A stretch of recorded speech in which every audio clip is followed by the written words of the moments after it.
Et bienvenue dans ce premier fichier, ce premier audio concernant la semaine de jeûne et prière. Ces audios sont là pour vous aider, en aucun cas ils sont une obligation, quoi que ce soit.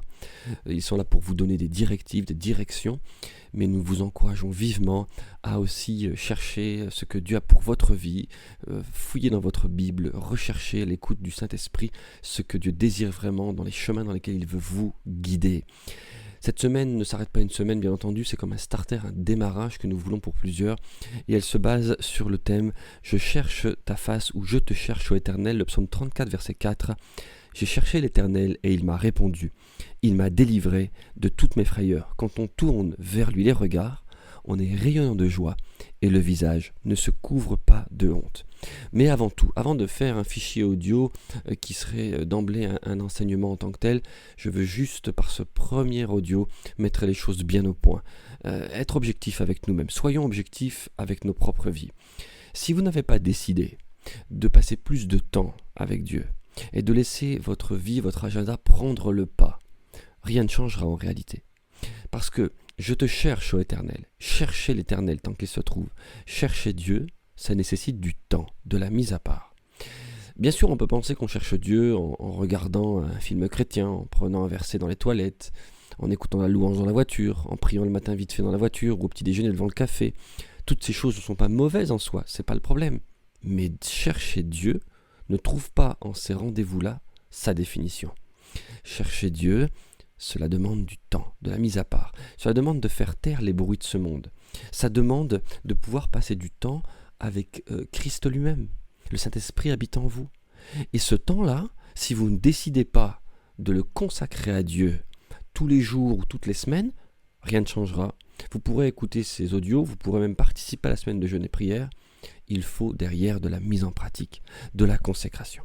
Alors, pour ce premier audio, je vais prendre ce passage de Matthieu 26, verset 40 et suite. C'est quand Christ se trouve dans le jardin de Gethsémané, et puis il est dans le trouble, il prie son Père, il revient vers ses disciples, et il vint vers les disciples qu'il trouva endormis. Et il dit à Pierre, « Vous n'avez donc pas pu veiller 1 heure avec moi. Veillez et priez, afin que vous ne tombiez pas dans la tentation. » Pourquoi ? Eh bien parce que l'esprit est bien disposé, mais la chair est faible. Christ n'était-il pas rempli du Saint-Esprit ? Bien sûr que oui. Christ n'était-il pas le Seigneur des Seigneurs, celui qui était rempli de la puissance, même revêtu de la puissance de l'Esprit ? Bien sûr que oui. Et pourtant, il cherchait la face de son Père dans ce jardin, en pleine épreuve. Il avait besoin de passer du temps avec Dieu. Je cherche ta face, ô Éternel, parce que tu es la source de tout. Et sa chair était mise à l'épreuve. Les tensions qui allaient arriver, il les a senties jusqu'à saigner des grumeaux de sang. Et les disciples, eux, s'étaient endormis. Parce que leur chair à eux, leur intention, leur vie à eux n'était pas assez forte pour tenir ferme avec Christ. Et votre chair, ma chair, si je l'écoute, n'a pas envie de passer du temps dans la prière, n'a pas envie de passer du temps forcément à rechercher la face de Dieu. C'est contre nature. Mais il nous faut combattre notre chair. Et c'est là tout le sens du jeûne et de la prière. C'est de dire à notre chair, à notre être intérieur, je ne te nourrirai pas, je n'écouterai pas ce que tu veux faire d'habitude, je chercherai la face de Dieu. Il faut quand même se rendre compte que Christ, avant même d'aller marcher sur les eaux, il était en train de prier son Père sur la montagne. Avant même de choisir les disciples, il avait passé une nuit de prière. Avant même d'aller ressusciter Lazare, d'aller réveiller Lazare, il était à quelques jours de marche de là et il passait du temps avec son Père.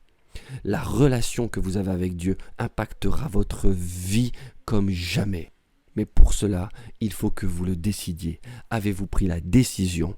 Avez-vous saisi dans votre être intérieur qu'il fallait que vous libériez du temps pour passer ce temps-là à chercher Dieu, ce temps à écouter Dieu, ce temps à faire taire les bruits de ce monde pour vous tenir à genoux dans la présence de Dieu. Que Dieu vous bénisse.